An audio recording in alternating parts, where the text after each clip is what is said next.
ഗംഗാവലിപ്പുഴയിലെ truck അർജുന്റേത് തന്നെ എന്നുള്ള സ്ഥിരീകരണം വന്നിരിക്കുന്നു. നമസ്കാരം, മലയാളി വാർത്തയുടെ ലൈവിലേക്ക് പ്രേക്ഷകർക്ക് സ്വാഗതം. ഐബോട്ട് ഡ്രോൺ പ്രവർത്തിക്കൊണ്ടുള്ള ഒരു പരിശോധനയാണ് ഇന്ന് രാവിലെ മുതൽ ആരംഭിച്ചത്. ഡ്രോൺ വഴി ഏറ്റവും പ്രധാനപ്പെട്ട നിർണായകമായ വിവരങ്ങളാണ് ലഭിച്ചിരിക്കുന്നത്. 10 തവണ ഡ്രോൺ പറത്തിയതിൽ വ്യക്തമായ സിഗ്നലുകൾ ലഭിച്ചു എന്നുള്ള വിവരമാണ് ലഭിക്കുന്നത്. അതായത് 3 ഇടങ്ങളിൽ നിന്ന് കൃത്യമായ സിഗ്നൽ ഒരേ സമയം പല തവണകളായി ലഭിച്ചു എന്നുള്ളതാണ്. അതായത് ട്രക്ക് 3 കഷ്ണങ്ങളായി മാറിയിട്ടുണ്ടോ എന്നുള്ളതാണ്. അതായത് ശക്തമായ മഴയിലും മണ്ണിടിച്ചിലും ട്രക്ക് ഒഴുകി ഗംഗാവലി പുഴയിലേക്ക് പതിച്ചു. ആ ട്രക്ക് 3 കഷ്ണങ്ങളായി മാറിയിട്ടുണ്ടോ എന്നുള്ളതാണ് പരിശോധന. ഈ ഡ്രോണിന്റെ പരിശോധനയിൽ ഇപ്പോൾ അർജുന്റെ അർജുന്റെ ക്യാബിൻ എവിടെയാണ്, ഈ ലോറിയിലെ അർജുന്റെ ക്യാബിൻ എവിടെയാണ് എന്നുള്ളത് കണ്ടെത്താനുള്ള ശ്രമമാണ് നടക്കുന്നത്. അതുകൊണ്ട് തന്നെ ഏറ്റവും നിർണായകമായ ഘട്ടത്തിലൂടെയാണ് കടന്നു പോകുന്നത്. 2 മണിക്കൂർ, ഇനിയുള്ള 2 മണിക്കൂർ അതിനിർണായകമെന്നാണ് പറയുന്നത്. ഈ ഡ്രോൺ ഉപയോഗിച്ച് എത്ര ആഴത്തിലുള്ള ലോക സാന്നിധ്യവും കണ്ടെത്താൻ സാധിക്കും എന്നുള്ളതാണ് ഈ ഡ്രോണിന്റെ പ്രത്യേകത എന്ന് പറയുന്നത്. അതുകൊണ്ട് തന്നെയാണ് ഈ ഡ്രോൺ കൊണ്ടുവന്നുകൊണ്ട് രക്ഷാദൌത്യം അല്ലെങ്കിൽ തിരച്ചിലും ആരംഭിച്ചിരിക്കുന്നത്. പക്ഷേ മനുഷ്യ സാന്നിധ്യം അതിന്റെ അകത്തുണ്ടോ, ഈ ക്യാബിനകത്ത് മനുഷ്യ സാന്നിധ്യം ഉണ്ടോ എന്ന് കണ്ടെത്താൻ ഈ ഡ്രോണിന് കഴിയില്ല എന്നാണ് നാവികസേന പറയുന്നത്.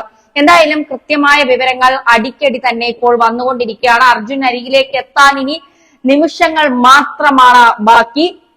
എപ്പോഴും പറയുന്നത് പോലെ എല്ലാ കണ്ണുകളും അർജുന്റെ കുടുംബം മുഴുവൻ ഒരു പക്ഷേ ഈ വാർത്തകൾ എന്താകും, തന്റെ മകനെ തിരിച്ചു കിട്ടുമോ എന്ന പ്രതീക്ഷയിൽ തന്നെ ആയിരിക്കും ആ അച്ഛനും അമ്മയും, ആ ഭാര്യയും, അച്ഛനെ കാത്തിരിക്കുന്ന ആ കുഞ്ഞു മകനും സഹോദരിയും ഒക്കെ അങ്ങനെ തന്നെയാകും. എന്തായാലും നിർണായകമായ വിവരങ്ങൾ, ഈ 10 നാൾ അവരുടെ കാത്തിരിപ്പ്, ഈ 10 ദിവസമായി തങ്ങളുടെ മകൻ എന്ത് സംഭവിച്ചു, തങ്ങളുടെ ചേട്ടനും ഭർത്താവിനും എന്ത് സംഭവിച്ചു എന്നറിയാതിരിക്കുന്ന ആ കുടുംബത്തിലേക്കാണ് ഇപ്പോൾ അർജുന്റെ ട്രക്ക് ആ ഗംഗാവലി പുഴയിലെ മണ്ണിനടിത്തട്ടിൽ അല്ലെങ്കിൽ പുഴയുടെ അടിത്തട്ടിൽ ആ ട്രക്ക് കണ്ടെത്തി.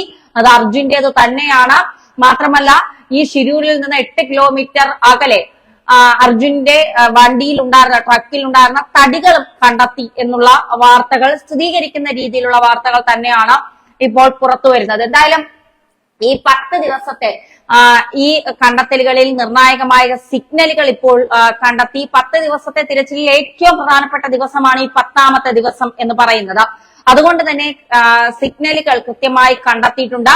ഉടൻ തന്നെ അർജുനിലേക്ക് അല്ലെങ്കിൽ അർജുന്റെ ട്രക്ക് കിടക്കുന്ന സ്ഥലത്തേക്ക്, ആ ക്യാബിനിലേക്ക് ഉടൻ തന്നെ ഡ്രോൺ എത്തും.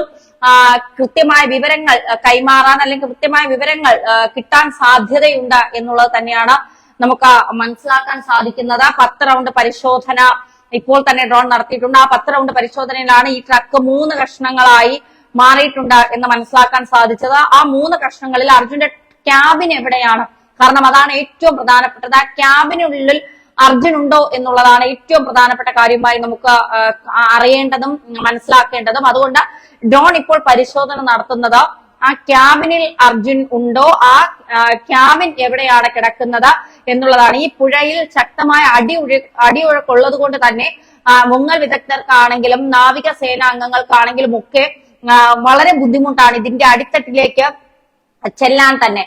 ആ ഒരു ബുദ്ധിമുട്ടും അവര് ജീവൻ പണയം വെച്ചുകൊണ്ടാണ് ഈ നേവി സംഘവും മുങ്ങൽ വിദഗ്ധരും ഒക്കെ ഇപ്പോൾ ഈ ഗംഗാവലി പുഴയിലേക്ക് ഇറങ്ങിയിരിക്കുന്നതും ഈ പരിശോധന നടത്തിയിരിക്കുന്നതും. അതുകൊണ്ട് തന്നെ ആ ജീവൻ പണയം വെച്ചും അർജുൻ എന്ത് സംഭവിച്ചു എന്ന് കണ്ടെത്തുകയാണ് അവരുടെ ദൗത്യം എന്നുള്ളതാണ്. ആ മണിക്കൂറുകളിലേക്കാണ് നമ്മൾ കടക്കുന്നത്. എല്ലാ പ്രതീക്ഷകളും എല്ലാ കണ്ണുകളും ഇപ്പോൾ ഗംഗാവലി പുഴയിലേക്കും ഈ ഡ്രോൺ പരിശോധനയിലേക്കും ഒക്കെ തന്നെയാണ്. എന്തായാലും എത്രയും പെട്ടെന്ന് ശുഭകരമായ ഒരു വാർത്ത തന്നെ നമ്മളിലേക്ക് എത്തട്ടെ എന്ന് നമുക്കും പ്രതീക്ഷിക്കാം. എന്തായാലും ഡ്രോണിന്റെ പരിശോധനകൾ ഇനി വരുന്ന 2 മണിക്കൂറുകൾ അതിനിർണായകം തന്നെയാണ്. ക്യാമറമാൻ രാജീവ് ആയപ്രമിനോടൊപ്പം മലയാളി വാർത്തയ്ക്ക് വേണ്ടി ധന്യാശേഖരൻ.